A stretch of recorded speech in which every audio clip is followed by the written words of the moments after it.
Good morning, third grade. Happy Thursday. Happy crazy hair and wacky hat day. I'd love to see those pictures of your wacky hats and crazy hair, so make sure you send them to me either on Dojo or even put them in the comments of our Google Classroom.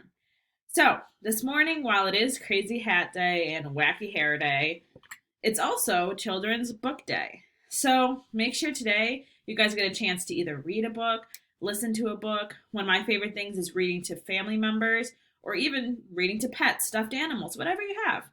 Practice your reading. Try getting into a really good book. Again, we have some really great read alouds in our Google Classroom. Even Mr. Williams has a few books that he has put up. So, today we're going to keep going with race.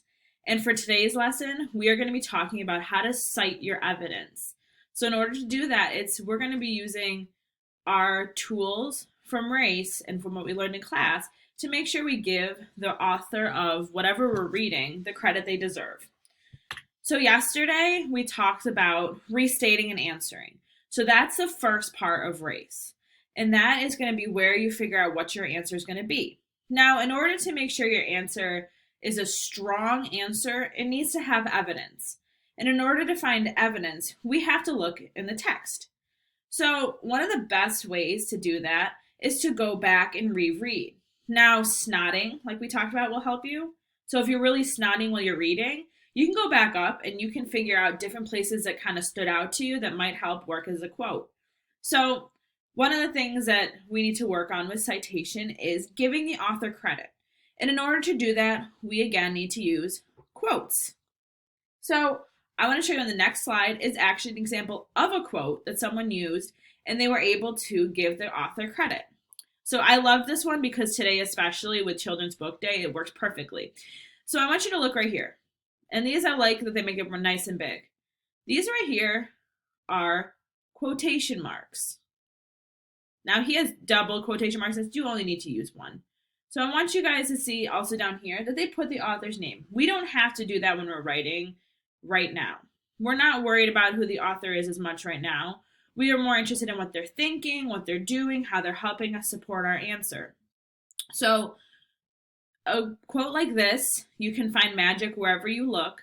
Sit back and relax. All you need is a book.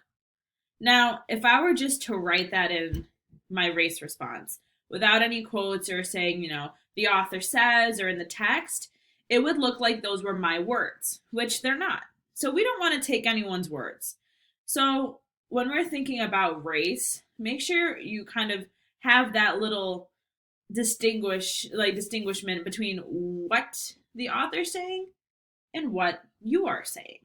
So here we go. I want to show you guys this anchor chart that I think is very helpful. So when we're citing our evidence, we're going to use the author's exact words. That means we're going to go back in the text and we're going to use exactly the words that they wrote. But we're going to use quotation marks, like I said before. Remember, these are quotation marks. Then we're going to say where we found it. Now, this one I don't want you to focus on as much. When you get to like 4th grade, 5th grade, 6th grade on, you're going to have to say, on page 12. Well, I can see that we're going to have to do this a little bit because we can, in some of our testing books, we do actually have our paragraphs numbered. So we could say in paragraph 6, the author says, and then put their words in there. Now, the reason I want to show you this flip chart in particular is because I love these transition words. So things like according to the text, on page blank, or on paragraph blank, in paragraph blank, the author stated, the author wrote. These are just ways for you to start your citation because you're not just going to start with, all right, put a quote in here. You need to explain where you found it, what the author was saying, so that we know where it came from. So I wanted to give you guys a really pretty quick example today before we got into any of the testing ones about how we can cite our evidence. So again, some of you guys may have seen this one before, and that's fine. So I just pulled a little article. It's not long. And again, these paragraphs are not numbered, so we can't say in paragraph 4, paragraph 1. It's just one big paragraph.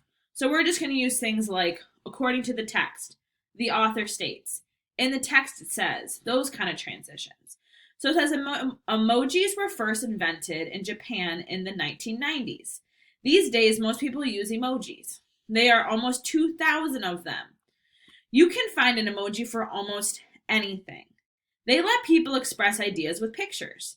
They can be a lot of fun and a good way to show someone how you feel without using words. Also, they help people say what they mean with less effort, which is a good thing. Even young kids who don't know how to read yet can understand them. So, I actually have this pulled up right here, and I wanted you guys to see what the author was asking, or what the text was asking for you to do. So again, some of you guys might do this in a different way, and that might be to read the question first and then go back up and read the paragraph, and that is fine. So now some of you guys also might say, well, we need a snot, and we do. So when I was going along, a lot of the things that I can pull out that I thought were really interesting is that you can express ideas with pictures. I think that's really important. And I think this is really cool is that you can show someone how you feel without using words. And the last one that really stood out to me is this one right here. Even young kids who don't know how to read yet can understand them. So those are the snots that I would have chose. Again, you can choose any kind of snot you want. Everyone is going to have a different way to do it. So when we are doing our race, I'm going to see if I can get this here. Here we go. Might be a little tough to see. We're going to try to figure out if we can make this a little bigger, but we're going to work with what we have, right? So one of the things that I want to do is I want to go over the restate real quick. So the question, in order to figure out how to restate, we need to know what the question is, right? So down here, it looks like a lot of writing. And a little bit of it is just directions. So we need to be able to pinpoint what the directions are versus what it's asking. So it says, use the race strategy to answer the following question, using the checklist as you write down here. Why does the author think emojis are good? Explain using reasoning from the text. Okay, so our question is, why does the author think emojis are good? So again, if you're restating that, which we're not going to focus on as much today, you could say something like, the author thinks that emojis are good because, that kind of thing, and then you fill in the rest. But today, we are going to focus on our citations. So, different things. So if I were to put and again, this is going to be, you'll have your restate answer already. I'm just diving right into the citations. You're going to say something along the lines. If I wanted to say that the author thinks they're good because they express ideas with pictures, I'm going to say, according to the text, comma, and then I'm going to put quotation marks. Now again, I'm just kind of, according to the text, and then we're going to put a quotation mark. According to the text, quotation marks. According to the text, actually, emojis. And then we're going to say, quote, express ideas with pictures. End quote, right? So one big thing that I noticed when I was writing, and that happens, is that sometimes you're going to make a mistake and spell something wrong, right? It's fine. We're learning. So we can go back and we can edit it. And I talked about this before. We can always go back and edit something. So that's one way. That's one citation right there. According to the text, emojis express ideas with pictures. That is one really good piece of text evidence.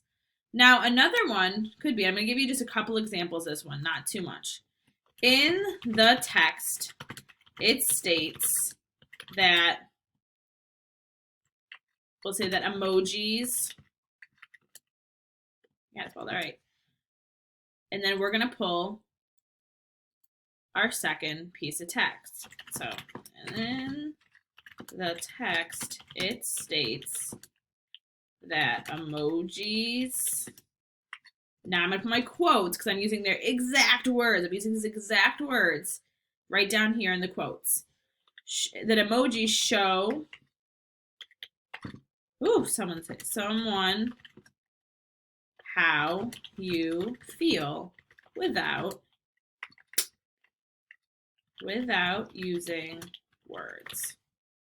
Period, quotation mark. You have to use both sets of quotation marks in that, right? So those are simple ways to do it. Maybe you could even say for the last one, again, you only need two. For citation, you only need two pieces of evidence. So I'm doing three, and I want you guys to know I'm doing three. You only have to do two citations. I just wanted to give you an example because I underlined three different ones. So you could even write for this one, the author says that, quote, I'm going to use their exact words. I'm going back up here. Even young kids who don't read or don't see, that's why you have to go back, don't know how to read yet can it's hard to see with a little thing, understand them. Period. Quotation marks. We're putting inside a quotation mark, right? So these are, again, three different examples of how you can do it. You only need two. Only two. So tomorrow we're going to keep going with our citation, and we're going to talk about what it's going to be when you're looking at a test question. But for now, I just want to make you guys a little bit more familiar with what it's going to be. And on the quiz, it's going to be, I'm not trying to trick you. The quiz is going to be very straightforward. It's going to be talking about exactly what we did. So if you need to rewatch a video, that's totally fine. If not, just try the quiz out. Have a great day, guys, and I'll see you tomorrow.